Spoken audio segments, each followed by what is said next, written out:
2025년 4월 4일 사순 제4주간 금요일 제1독서 지혜서의 말씀입니다. 악인들은 옳지 못한 생각으로 저희끼리 이렇게 말한다. 의인에게 덫을 놓자. 그 자는 우리를 성가시게 하는 자.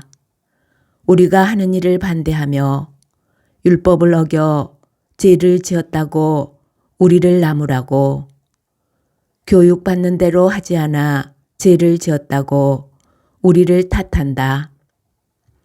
하느님을 아는 지식을 지녔다고 공언하며 자신을 주님의 자식이라고 부른다.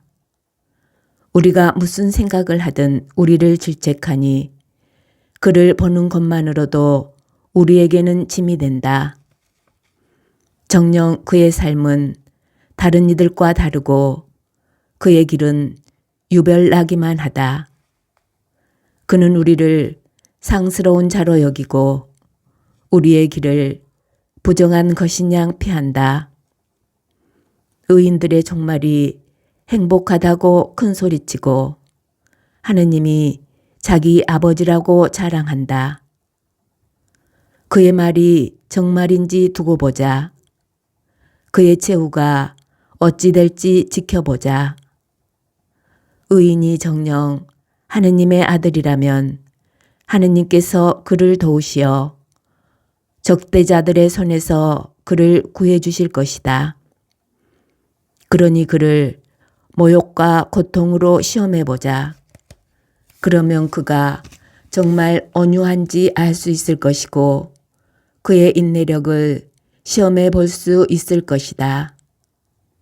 자기 말로 하느님께서 돌보신다고 하니 그에게 수치스러운 죽음을 내리자. 이렇게 생각하지만 그들이 틀렸다. 그들의 악이 그들의 눈을 멀게 한 것이다. 그들은 하느님의 신비로운 뜻을 알지 못하며 거룩한 삶에 대한 보상을 바라지도 않고 흠없는 영혼들이 받을 상급을 인정하지도 않는다. 주님의 말씀입니다. 복음. 요한이 전한 거룩한 복음입니다.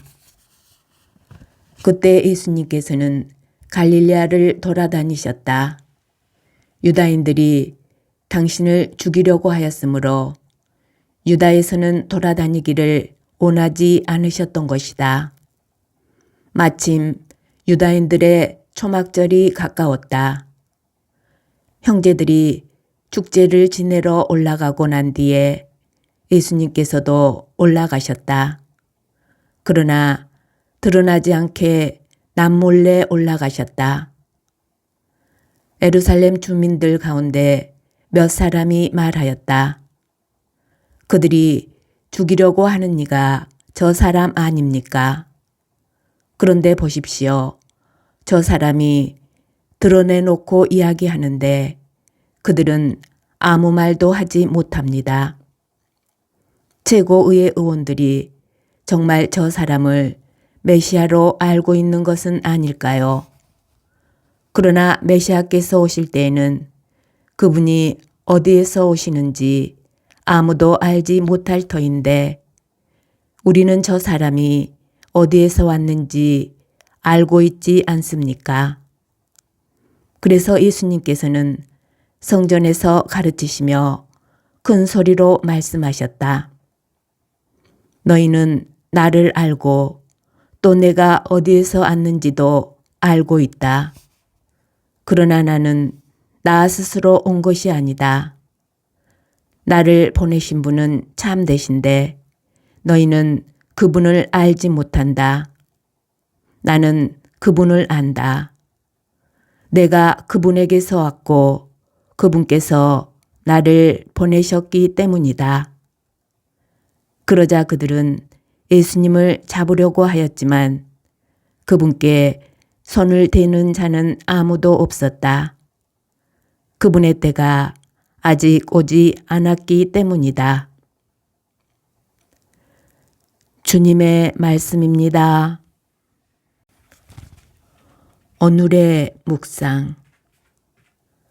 예루살렘에서 예수님을 목격한 주민들 가운데 몇 사람이 메시아께서 오실 때에는 그분이 어디에서 오시는지 아무도 알지 못할 터인데 우리는 저 사람이 어디에서 왔는지 알고 있지 않습니까? 하고 말하며 예수님께서 메시아일 리가 없다고 말합니다.